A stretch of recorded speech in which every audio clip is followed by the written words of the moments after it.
반갑습니다. 평소보다도 훨씬 반갑습니다. 한국 나가셨던 분들이 이렇게 돌아오시고, 또 새로운 또 입교식을 하신 교수님이 오시고, 또 원광대학교에서 어학연수를 온 학생들이 지금 함께 또 자리에 있습니다. 모두 반갑습니다. 인연에 대해서 참 생각을 해봐요.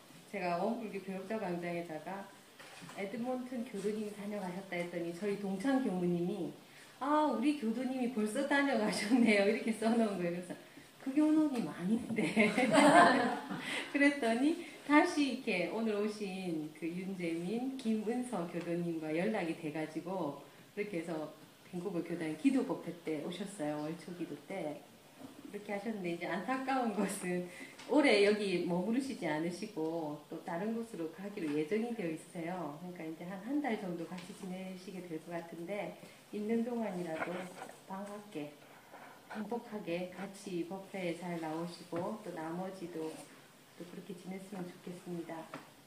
그렇게 3개월 만에 현장이가 돌아왔는데 아가씨가 돼서 돌아왔네요. 아직 기억을 못할까봐 안 건들고 있습니다. 좀 적응을 하라고.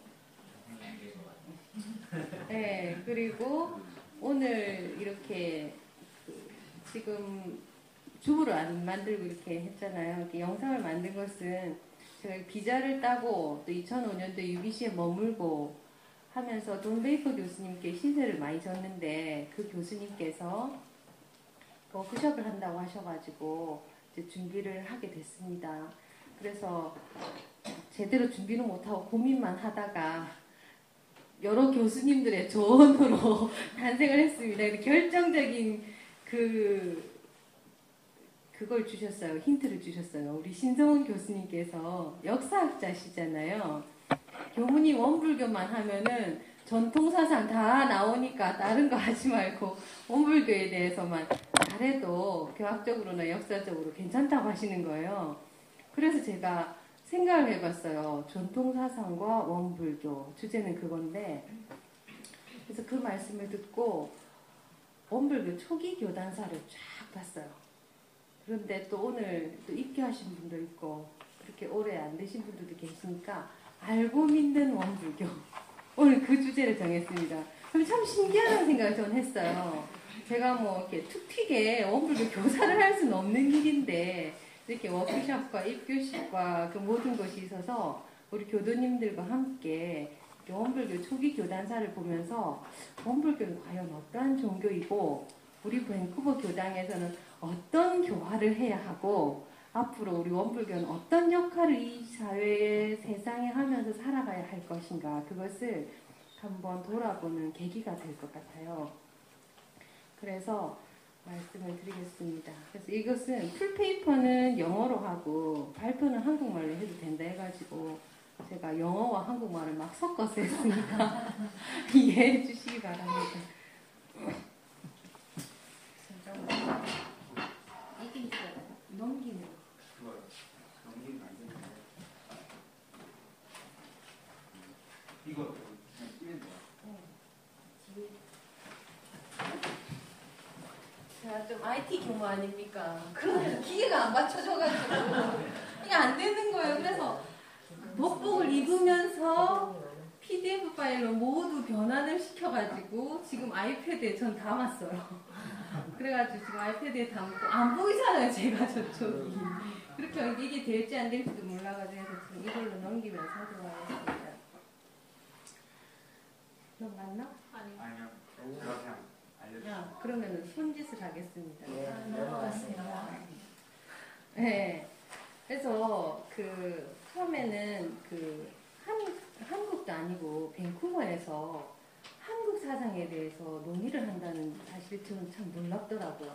거기다가 전통 사상과 원불교에서 원불교를 밴쿠버에서 이렇게 논의한다는 사실이 너무나 반가워서 그분들에게 원불교를 띄엄띄엄 알려드리면은 코끼리, 다리, 코, 귀 뭐 이거 잡는 게 되겠더라고요. 그래서 아예 원불교 초기 교사를 다 알려드리고, 과연 원불교는 전통 사상의 어떤 부분을 닮아 있고 어떤 부분이 변해간 것 같냐, 그걸 그것은 들으시는 분들의 몫이 아니겠느냐 이렇게 이끌어가려고 지금 생각을 하고 있습니다. 넘겨서 원불교는 아까도 말씀하셨지만은 밖에서 보는 원불교와 안에서 보는 원불교가 참 달라요. 그런데 원불교 교도님들과 교무님들은 어떤 독특한 캐릭터를 갖고 있어요. 원불교 교무님들 또는 원불교 교도님들이라면은 다른 종교 신앙을 하는 분들하고 좀 차별화된 그런 특성을 갖고 있단 말이에요. 그렇게 해가지고 밖에서는 원불교는 불교냐?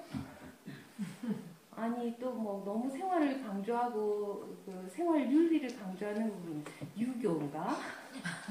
그런데도 원불교 내에서는 계속해서 새 종교라고 그렇게 하고 있어요.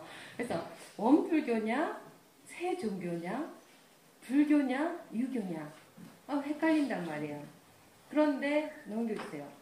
정답은 이미 정해져 있어요. 정산종 법사님께서는 대종사님께서는 주로 창조하시고 그 다음에 혁신하시고 인용하셨다. 이 정답이에요. 대갑하셔가지고 창조하시고 당시에 있는 것들이 있으니까는 안 되겠다 싶은 거는 개혁하시고 괜찮겠다 싶은 것은 수용을 하셔서 인용을 하셨단 말이에요.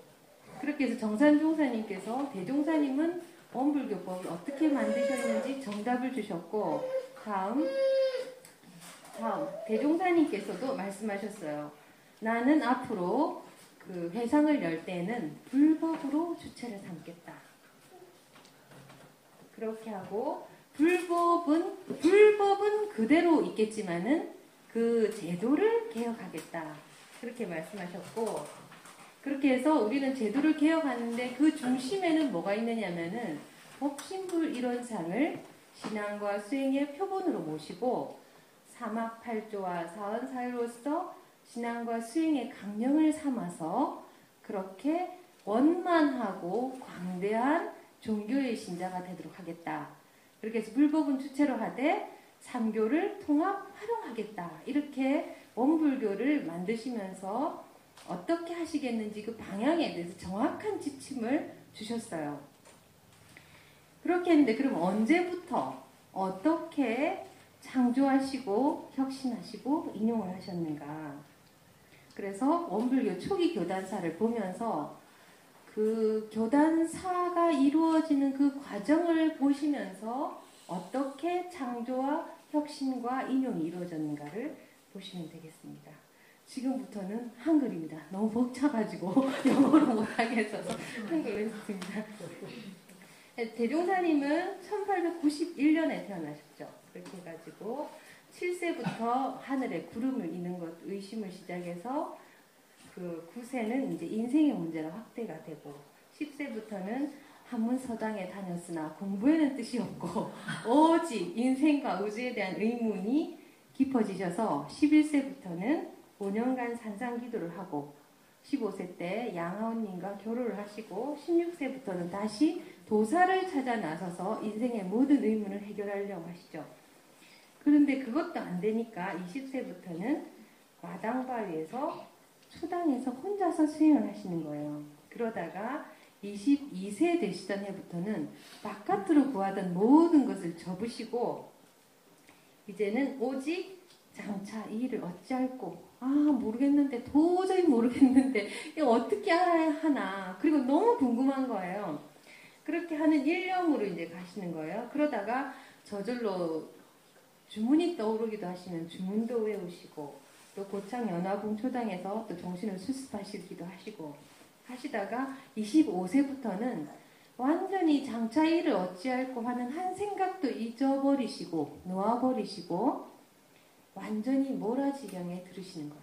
그래서 식사를 하시다가 이렇게 숟가락을 든 채로 몇 시간을 보내는 적도 있고 그야말로 식음을 전폐하면서 몰아지경에 그러니까는 입정 상태에 들으신 거예요. 그러니까 너무너무 어려운 시기가 되셨단 말이죠. 그렇게 정신도 혼미해졌다가 분별력이 생겼다가 어두워졌다가 밝아졌다가 하는 뭐 태풍 전야라고 할 수가 있겠죠. 막 왔다 갔다 막 하는 거예요. 그렇게 해서 마을 사람들이 폐인 취급을 했습니다. 그러다가 그 다음 26세 되시던 음력 3월 26일에 새벽에 출정을 딱 하신 정신이 쇠락, 상쾌하고 시원하시면서 전통 경전 구절이 해석이 되시는 거예요. 예를 들면 동경대전의 오유영부, 김영선야, 기영태극, 우형, 군부모. 그 내가 영부가 있는데 그 이름은 선약이라 하고 그 형은 태극이고 또는 뭐 그 형이 군부과 같이 생기고 뭐 이런 식으로 하는데 그게 다 이해가 되신단 말이에요. 그 주역도 마찬가지고. 그렇게 해서 전날에 의심됐던 부분을 다 생각해 보니까는 다 알으시겠더란 말이에요. 다 알으시겠더라. 그것이 바로 대각의 시초였던 거죠. 그렇게 하셔서 대각일성, 만유가 한 체성이며 만법이 한 근원이로다. 이 가운데 생멸 없는 도와 인과 보응되는 이치가 서로 바탕하여 한 뚜렷한 기틀을 지었도다. 여기에 원불교의 색깔, 분명한 색깔이 딱 나타나죠. 불생불멸과 인과보응 이치를 바탕으로 하는 이론상 진리가 대각과 함께 구상이 된다는 거예요. 그렇게 해서 만유가 한 체성이며 만법이 한 근원이다. 이러한 사상 또한 원불교의 고유한 정체성을 형성해요. 어떠한 종교와도 근본에서는 만나는 그런 포용성과 그런 융통성 또는 그 열려있는 그런 사상이 되는 거죠. 그렇게 해서 대종사님 대각에서 눈여겨볼 점은 영산에서 이렇게 궁촌에서 견문이 적고 사당 공부도 2년밖에 안 하셨지만 어떠한 종교와 관련이 없으시고 어떠한 종교의 어떤 경전을 읽거나 수행을 하신 바 없으신데도 불구하고 스스로 발심하시고 스스로 고도하셔서 스스로 깨달음을 얻으셨다라는 거예요. 여기에 또 다른 종교와 다른 종파가 아니고 종교여야 하는 이유 중에 하나가 여기에 나타나는 거예요. 그 다음 그렇게 해서 깨달음을 얻으신 후에 각 종교 경전들을 읽어보셨어요. 유교의 사서, 소화, 불교 금강경, 선여, 불교 대전 팔상론, 선가, 음부경, 옥주경, 동경대전, 가사, 분약, 신약. 그러니까는 모든 경전을 다 읽어본 건 아니지만은 중심되는 경전을 읽어보셨어요. 그런데 여기에 깨달은 자와 깨닫지 못한 자의 차이가 있어요. 우리가 깨닫지 못한 상태로 다른 종교의 경전을 읽으면은 그 본의를 파악하기가 쉽지가 않아요. 그렇지만은 대종사님께서 이렇게 각 종교의 기본 경전을 쭉 열람을 하시고는 그 종교의 핵심이 뭔지를 알으셨다는 거예요. 사상의 핵심을 파악을 하셨다는 거죠.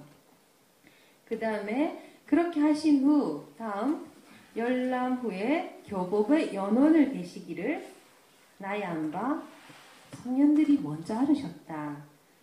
그런데 그 중에서도 불법이 가장 으뜸이라고 하셨어요. 그렇게 해서 그 나의 연원을 그 깨달은 경로나 깨달으신 그 내용이 부처님과 부합되는 바가 많으므로 연원을 부처님께 정한다고 했단 말이에요.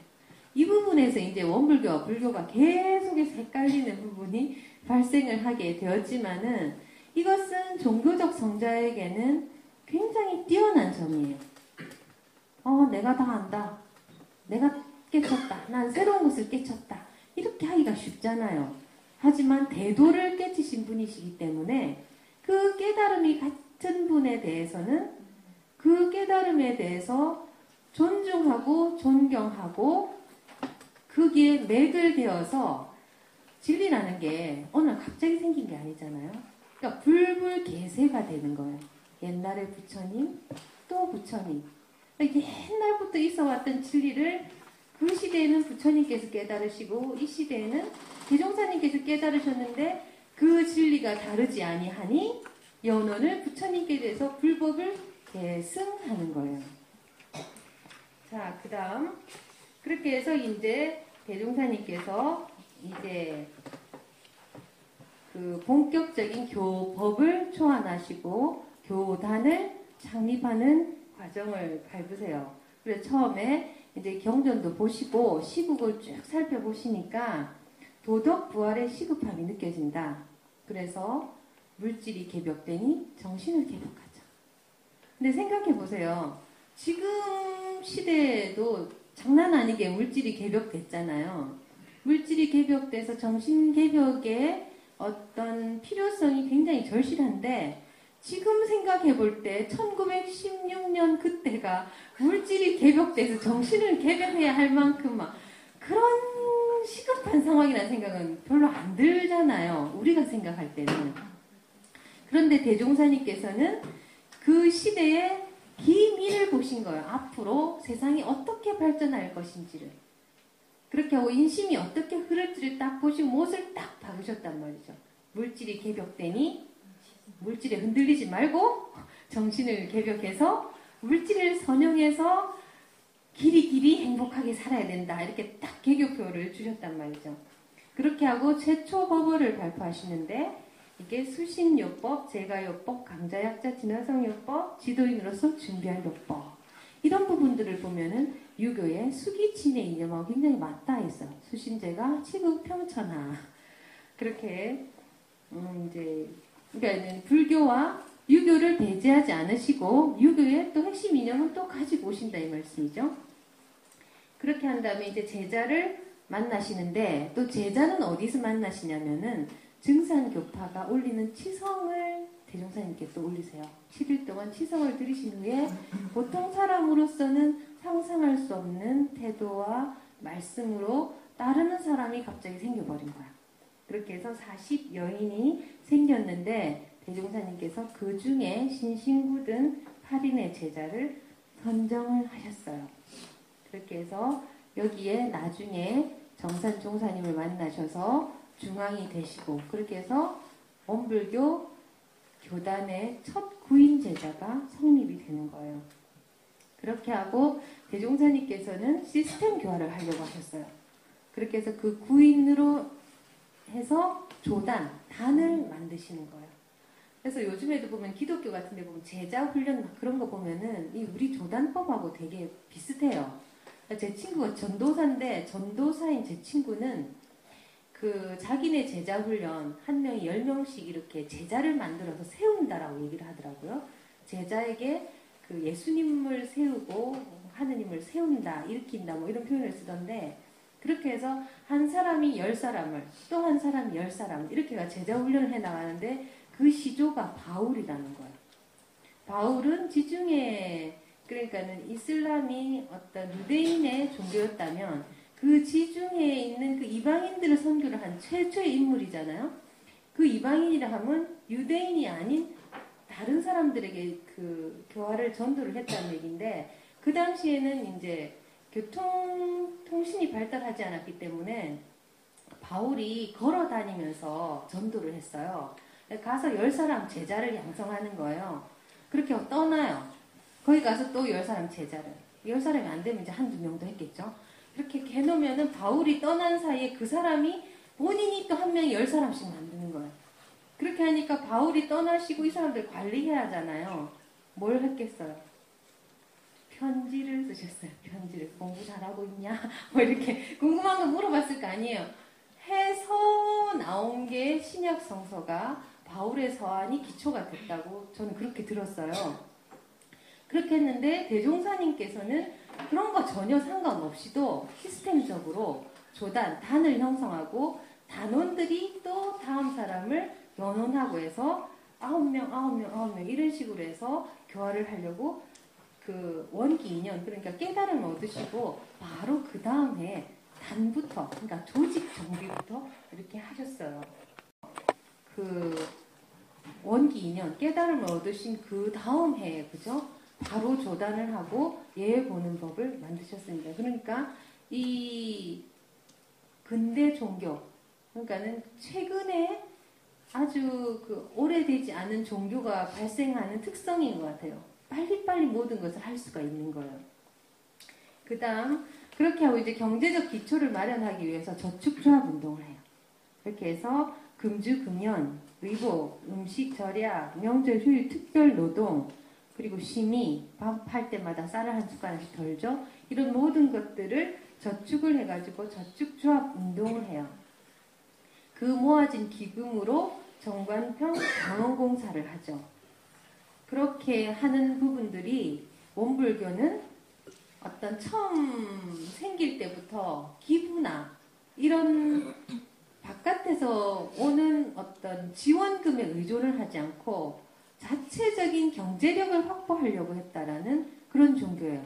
그러니까 이런 부분 보면 또 그 당시 유교 내에서도 또 실학이 일어나고 있었기 때문에 그런 실사구시적인 그런 측면도 또 이렇게 자연스럽게 접목이 되지 않았나 이런 생각이 들고 또 그 시대가 워낙 어려운 상황이었기 때문에 자구책으로 살기 위해서는 돈을 모아서 투자를 하고 이렇게 그렇게 해야 하지 않았을까 이렇게 생각을 해볼 수가 있습니다. 그렇게 해서 정관평 방언공사를 하면서 그 제자들의 일심합력과 영객상들 실질 표준과 또 세상 창립의 경제적 기초를 다져요. 그렇게 하고 나서 이제 원기 3년 셋째 해 되던 해에 교당을 세웁니다. 부관도실 9칸 있는 도실을 만드시죠. 그렇게 해서 낮에는 방언공사, 밤에는 설법 공부. 굉장히 행복했을 것 같아요. 낮에 육체노동하고 밤에 공부하고. 저도 원불교가 지금까지 교화 발전을 해나오는데 이 초기에 이 공동체 생활을 하다가 어느 시기부터 설교 위주의 법회 중심의 교화로 이렇게 많이 흐르고 있는데 요즘 총부에서도 많이 연구하거든요. 교당 초창기의 어떤 중요한 교화의 어떤 이념이랄까 이런 게 무엇일까. 그렇게 해서 지금 단에 대해서 되게 연구를 많이 하고 있는데 저는 공동체 생활에 대해서도 굉장히 연구를 해서 미래 시대에 우리가 조금 그 역할을 할 수 있는 게 있겠다 그런 생각을 좀 하거든요. 근데 하여간 원불교 초기에는 이렇게 공동으로 함께 하면서 공부와 일을 하는 그런 분위기 속에서 성장을 해왔어요. 그렇게 하다가 일하고 공부하고 일단 보이는 세계에서 일이잖아요. 그래서 보이지 않는 세계에 이제 일정 정도 그거 보이지 않는 세계와 소통을 하는 기도를 시작하세요. 방언 기도가 시작이 되죠. 기도의 목적은 모든 사람의 정신이 물질에 끌리지 않고 물질을 사용하는 사람이 되기를 기도하고 보세요. 개교표와 맞닿아 있죠. 모든 사람이 그렇게 될 수 있도록 하고 또 하나는 내 마음에 천의를 감동시킬 요소와 각자의 몸에 창생을 제도할 책임이 있음을 자각하는 기도예요. 그러니까 이 세상의 모든 사람들이 그 정신개벽이 돼서 물질을 선용하는 사람이 돼서 행복할 수 있도록 말하자면 불필요한 고통에 시달리지 않도록 우리들이 어떤 역할을 해야 된다는 그 사명을 가진 기도가 시작이 되는 거죠. 근데 기도를 했는데 다음 아무 일이 없는 거예요. 근데 제가 아까 말씀드렸던 보이지 않는 세계와의 소통. 그 소통의 계기가 이제 대종사님께서도 어떤 뭔가 이 보이지 않는 세계에서의 그 감흥? 이것이 있어야 되는데 너무 없단 말이죠. 그렇게 대종사님께서 우리의 정성이 너무 약한가 보다. 우리가 좀 더 순이한 마음과 정성으로 우리 창생제도에 그 책임을 느끼면서 죽어도 모든 창생들이 그렇게 될 수 있다면 우리의 목숨을 바칠 수 있겠는가라고 아주 비장한 각오로 질문을 하죠. 그러니까는 제자들이 사무여한 죽어도 여한이 없겠습니다. 그러니까 죽자고 하시죠. 죽자. 네, 이 죽는다는 것은 굉장히 큰 의미가 있어요. 모든 새로운 것은 죽음 위에 싹이 트는 것 같아요. 하늘의 미랄이 썩지 않으면 결코 새로운 밀이 생겨날 수가 없는 것처럼 이때 원불교도 다 죽는 거예요. 어떤 걸 죽느냐? 전날에 내가 죽는 거예요. 새로운 내가 태어나기 위해서. 새로운 나라는 것은 장생을 구원할 책임을 가진 나. 그리고 전 세계 인류가 물질을 선용하고 어떤 인의가 바로 설 수 있는 그런 세상이 되는 그 세상의 주인이 되도록 하는 그런 어떤 바램을 가지고 죽기로 결심을 해요. 그렇게 해서 진짜 칼도 사고 시계도 사고 해가지고 산에 기도하러 가요. 가기 전에 이제 비장한 결의로 백지창. 그러니까 이게 하얀 손으로 찍었다 이게 아니고요. 영어로 네이키드 핑거라고 하더라고요. 그러니까 맨손, 백지장, 맨손으로 지장을 딱 찍는 거예요. 나 죽어도 좋습니다. 모든 사람들이 우리의 죽음으로 인해서 구원받을 수 있다면 좋겠습니다. 예수님의 십자가에 매달리신 거고 다르지 않은 그 마음으로 백지장을 찍는 거예요. 정말 곧 죽는 거예요. 죽는데 어떻게 죽느냐? 자결이에요. 우리 스스로 그렇게 될 수 있도록 자결을 해서 죽더라도 그런 세상이 오기를 간절히 바란다고 기도를 딱 하면 백지장을 딱 찍고 칼이랑 시계 챙겨가지고 산으로 딱 가려고 했어요. 그런데 무슨 일이 일어나요?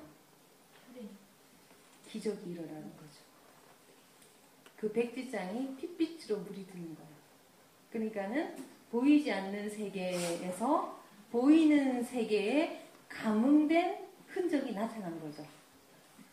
그렇게 해서 대종사님께서 제자들을 부르십니다. 돌아오라. 돌아오라. 우리의 정성이 천의를 감동시켜서 이런 이적이 나타났으니 우리는 죽지 않고 살아서 오늘날 죽은 것과 같이 전날의 나를 버리고 중생을 제도하는 그런 사람으로 열심히 살자 이렇게 되신 거예요. 이렇게 해서 이제 그럼 그 흔적이 있으면 좋겠다 막 이런 생각 하잖아요. 진짜 핀지 뭔지 막 이렇게 막 보고 싶어 하잖아요. 근데 항상 역사는 미스테리여야 됩니다. 모두 불태워서 흔적은 없어요. 그 흔적을 없애므로써 뭘 하느냐? 믿는 자와 못 믿는 자가 생겨요. 흔적은 없으나 믿는 자는 그 믿음이 깊어질 것이고 흔적이 없어서 못 믿는 자 인문하기가 어려워요. 사실은. 그렇게 해서 그 불살라 버리신데도 깊은 뜻이 있는 거예요. 그래서 불살라 버리시고 이제 법포와 법명을 주시죠. 그래서 원불교에 들어오시면은 오늘 입교식을 하셨지만은 입교한 법명을 받게 되죠. 옛날 이름이 아니라 원불교 진리에 입각해서 대종사님 가르침에 입각해서 원불교 법에 따라서 살겠다고 하는 이름. 근데 이 이름은 나 혼자 행복하려고 받는 이름이 아니다 이 말이야. 전날에 나는 죽었고 중생제도의 책임을 가진 새로운 나예요. 이 나. 그런데 중요한 것은 이 나가 모두이기 때문에 나 이꼴 중생이에요. 나를 제도하면 중생도 제도가 되는 것이고 중생을 제도하려는 발언이 강할수록 내가 함부로 살 수가 없어요. 그렇죠? 그러니까 그 이름으로 이제 앞으로 살게 된다라는 거죠. 그래서 이 법인성사는 원불교 초기 교단의 무아공공의 정신적 기초를 쌓고 또 신성단결 공심을 굳게 한 세상의 정신작업, 그러니까는 경제적 기초도 세우고 정신적 작업도 하고 보이는 세계와 보이지 않는 세계를 아울렀기 때문에 원불교는 하나의 윤리 강령이 아니고 종교가 되는 거예요. 보이지 않는 세계와 교통하는 종교가 된 것이죠.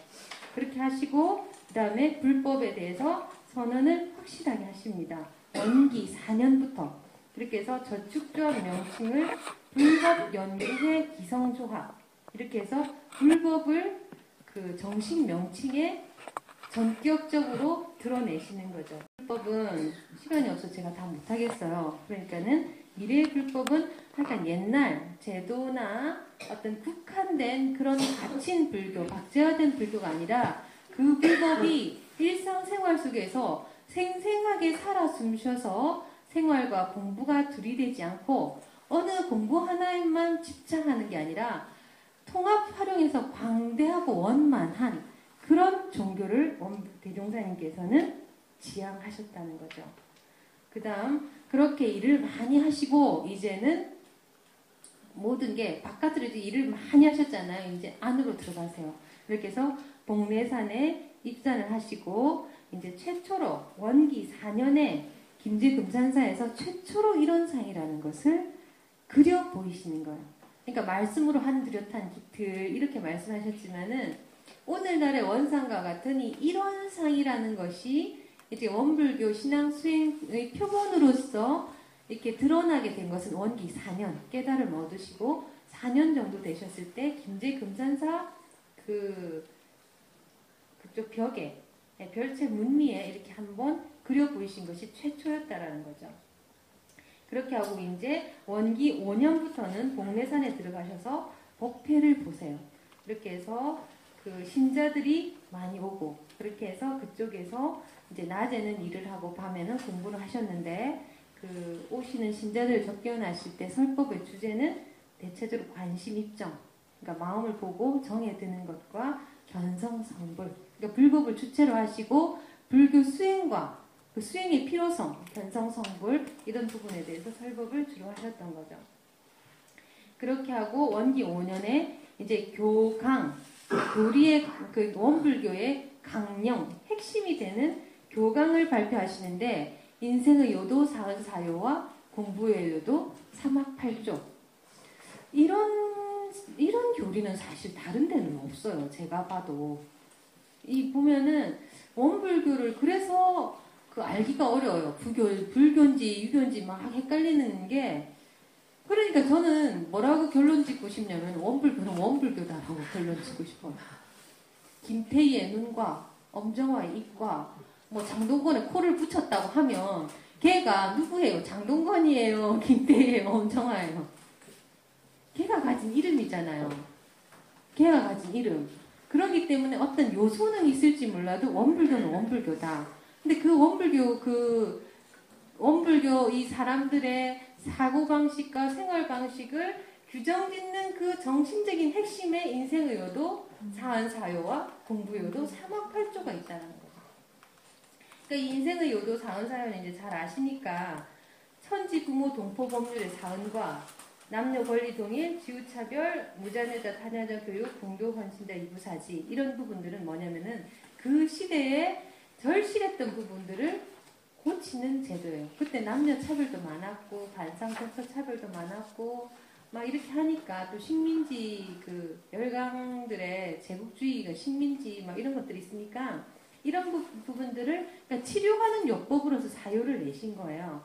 그러니까 사은사요 은혜를 알아서 은혜를 갚도록 하는데 어떤 방법으로 하느냐? 공부의 요도예요. 공부 요도는 삼학팔조, 정신수양, 사리연구, 작업취사.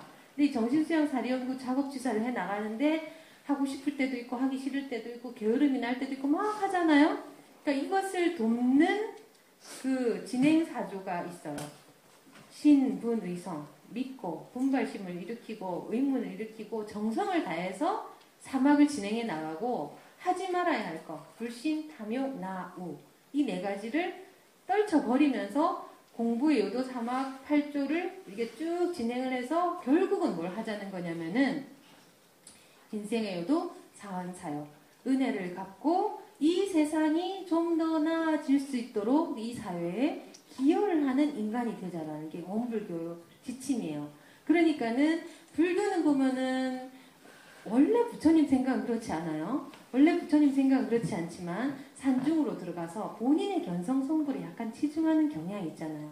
그렇게 해서 원래 재중을 해야 되는데 산속에 떨어져 있으니 이제 재중이 좀 어렵지 않느냐. 그 일반 생활하는 신자들이 좀 수행을 하기가 어렵지 않느냐. 그런 부분이 있으니까 그런 부분을 개혁을 해서 이제 유교적인 어떤 수신제가 치국평천화 이념이 같이 들어가 있는 거예요. 이 사회와 이 생활 속에서 서로 이렇게 그 관계의 윤리 이것을 잘 하면서 해나가는 원불교. 그러니까 원불교 교도들을 보면 적극적이고 일을 잘하고 뭐 하여간 어떤 특이한 특별한 어떤 행동 방식을 가지게 되는 그 이념적인 그것이 이 교리 강령. 그러니까 원불교의 교강 속에 이미 들어있는 거예요. 그렇기 때문에 원불교에 입교를 해서 원불교를 드나들면 본인도 모르게 자연스럽게 이런 모든 것들이 이렇게 흡습이 된다고 하죠. 스며드는 거예요. 스며들어서 이게 생활 속에서 공부를 하는 그런 생활 불교적인 또는 생활 종교적인 그런 공부인 수행인이 되어가는 거예요. 그 다음에 이제 원기 6년에서 8년부터는 이제 인연을 만나는 거예요. 옛날이나 지금이나 유교나 불교나 기독교나 원불교나 제자를 잘 만나야 됩니다. 인연을 잘 만나야 일이 성사가 돼요. 그러니까 사람이 해답이에요. 사람의 길이 있다. 그래서 원기 6년에서 8년, 그러니까 1921년에서 23년까지 계속해서 인연 결속을 하시게 되죠. 그래서 창립 인연을 결속하신 다음에 다음 원기 9년 불법연구회 창립총회를 하게 돼요. 그때 이제 불법연구회 기성조합을 발전적 개최를 시키고 불법연구회, 그래서 총재는 누가 되고 막 이렇게 해요. 그래서 이때만 해도 조직 자체는 단체와 같은 조직이었어요. 그렇게 하면서 다시 원기 9년에 총부 건설의 기지를 확정하게 돼서 오늘날 그 익산총부의 자리를 잡게 됩니다. 그래서 그 다음 그렇게 해서 이제 자리를 잡고 신도 60명, 남자 60, 여자 70, 130명과 전무 출신 13분이 총부에서 공동체 생활을 시작하게 되는 거예요. 저도 막 그런 생각이 들어요. 요즘에 밴쿠버 교당에서 농사를 지니까 우리도 공동체 생활을 해야 하는 게 아닐까. 한 분은 저기 집을 사고, 한 분은 옆집을 사고, 한 분이 땅을 사고, 옆에 땅을 사고, 제가 옆에 땅도 가봤어요. 어떻게 들어가는지. 그래, 삥 눌러서 우리가 다 사버리면 공동체 생활도 되고 훨씬 행복할 수 있겠다. 이런 생각도 들면서 어떤 아이디어가 생기던데, 그렇게 해서 이제 공동이 모이니까 경비가 들잖아요. 그러니까는 이제 낮에는 경비 마련을 하고 밤에는 공부를 하면서 행복한 공동체 생활이 익산에서 시작이 된 거예요. 그래서 뭐 엿 제조 및 판매도 하고 장농도 하고 막 이렇게 하면서 이제 공부를 했다라는 거예요. 그래서 그 영육상전으로 세상 속에서 생계를 해결하면서 공부를 하셨어요. 이 부분이 사실은 오늘날에 굉장히 검토되어야 할 부분이라는 생각이 저는 들어요. 그 생계를 해결하면서 놀고 또는 고통을 장만하느라 분주하잖아요. 그 시간만 빼가지고도 공동으로 공부하고 해도 전 시간이 부족하지 않겠다는 생각이 들어요. 먹고 살면서 공부하는 일을 병행하는 일, 충분히 이 시대에도 가능한 일이라는 생각이 들거든요. 근데 실제적으로 그 원불교 창립 당시에는 그렇게 공동체 생활을 하셨어요. 그렇게 하면서 상조조합을 신설해가지고 이제 돈을 모으는 거예요. 그래서 이걸로 사업에 투자도 하고 어려운 교도님들 빌려주기도 하고 이렇게 하면서 돈을 한꺼번에 관리를 했다라는 거예요. 그 다음 그렇게 한 다음에 이제 원기 10년부터는 이제 훈련법을 발표를 하죠.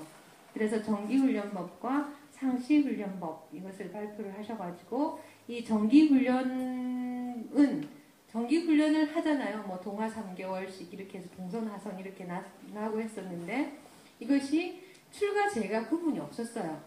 그렇게 해서 누구든지 동화선 할 수가 있었는데 나중에 오면서 이 정기훈련은 교역자 양성 교육 과정으로 자리를 잡게 되고 이제 상시훈련은 이제 교당을 내왕하면서 한다든지 또는 그 공부인 교무부에 와서 하는 책임 6조 이건 교당 내왕시 주의사항이거든요. 상시응용 주의사항과 교당 내왕시 주의사항. 우리가 평소에 살면서 무엇을 주의해야 되는지 그 주의사항을 12주목을 해서 평소에 혼자 살면서 공부하는 상시응용 주의사항.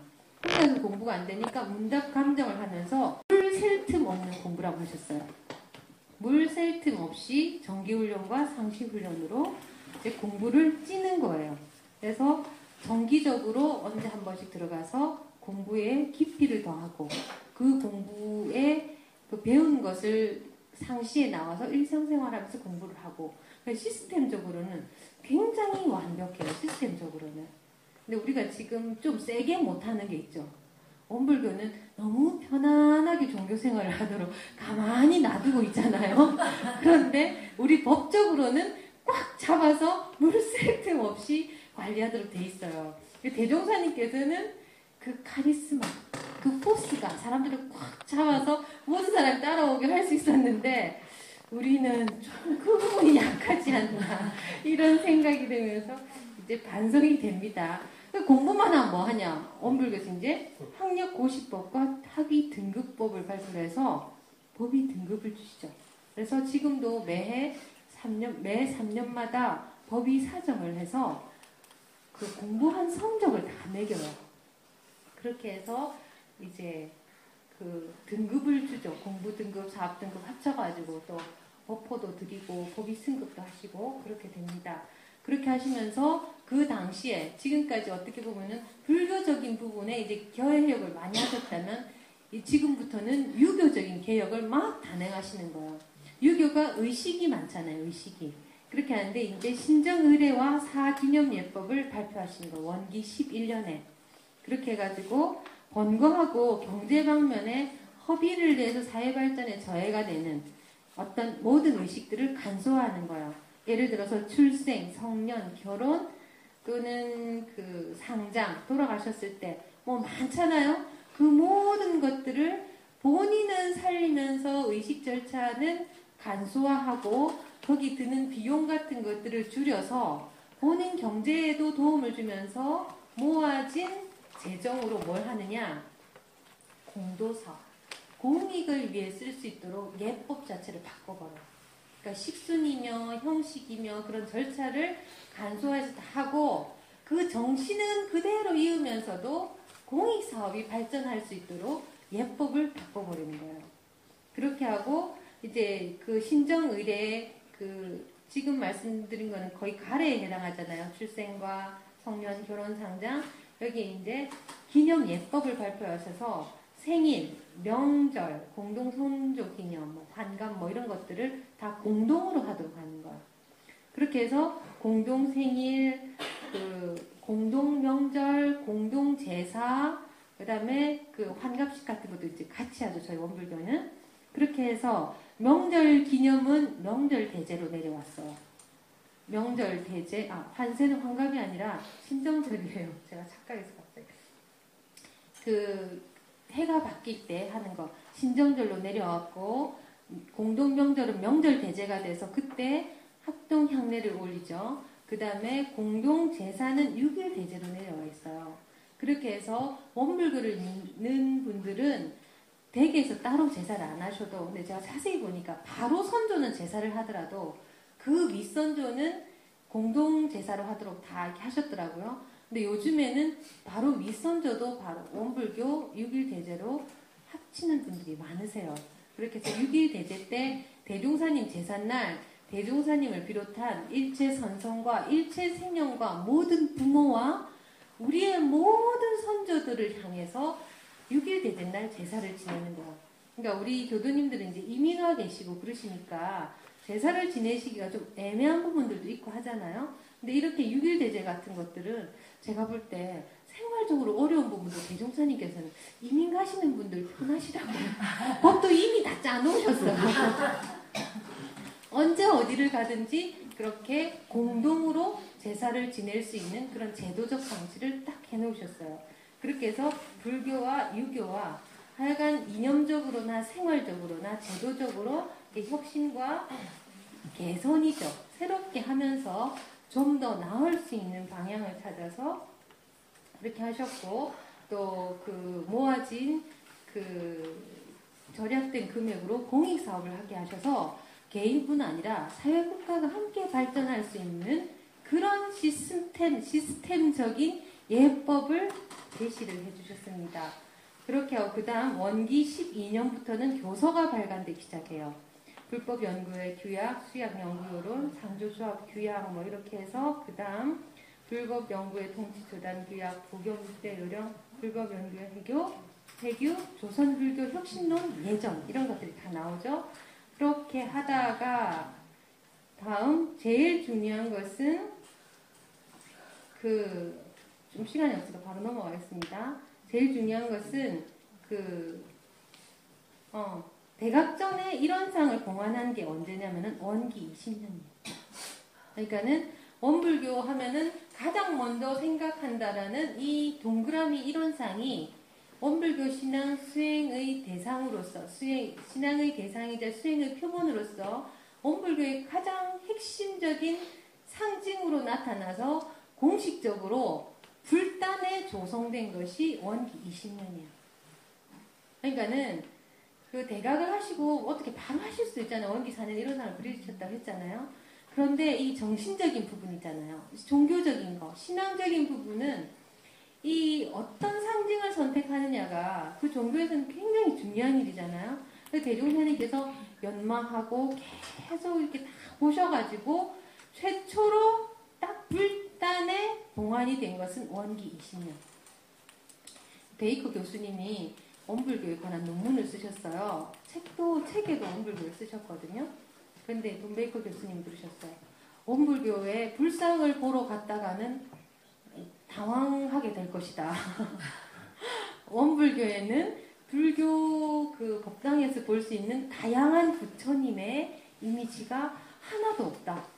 그 자리에 불단에 오직 이론상만 있을 따름이다.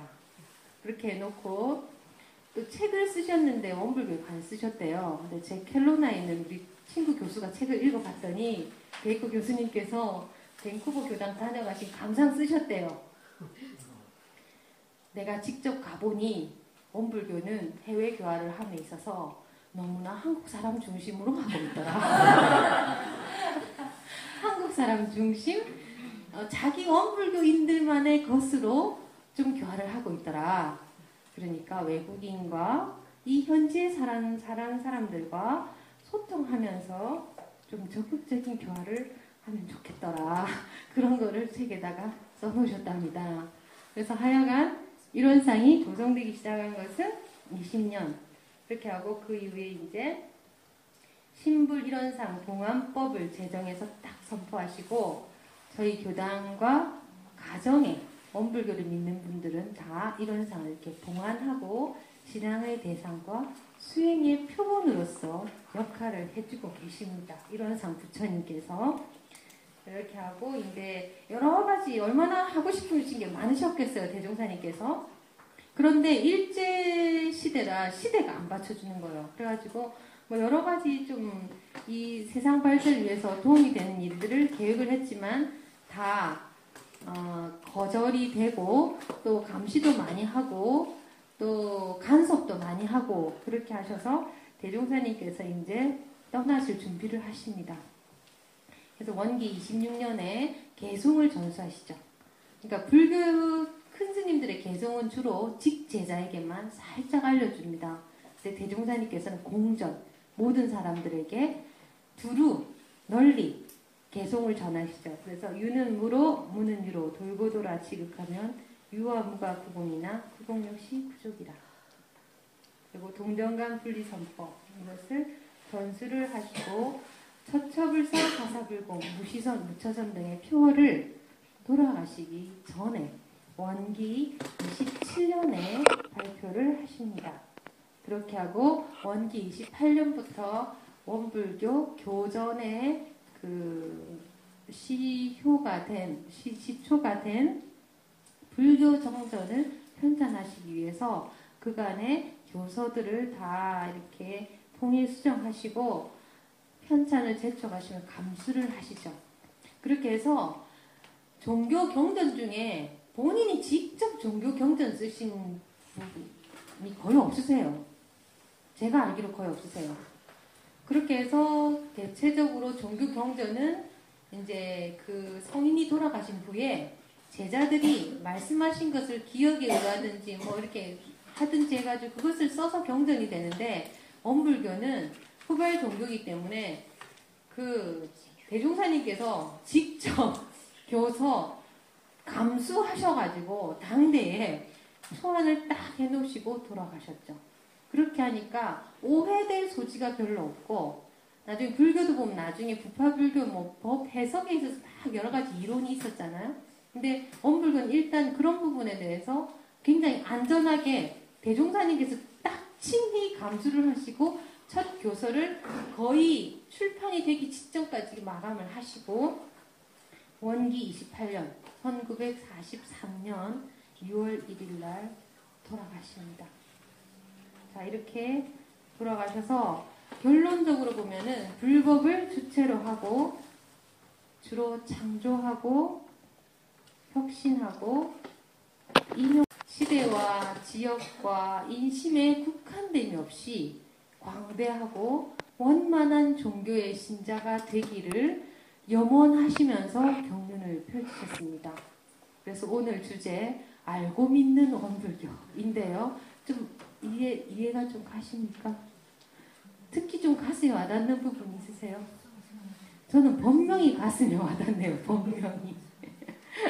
그 법명이 불릴 때마다 그죠? 재생의세의 그런 사명과 책임을 느끼시면서 나의 행복뿐 아니라 모든 인류의 행복도 함께 균형 있게 배려하면서 우리의 신앙생활을 해나가고 베이커 교수님께서도 지적하셨던 바와 같이 우리만의 원불교에서 머무르지 말고 남도 같이 하는 원불교가 될 수 있도록 정성과 노력을 좀 더 기울이는 그런 후반기 한 해가 되기를 간절히 바라면서 이상 마치겠습니다. 감사합니다.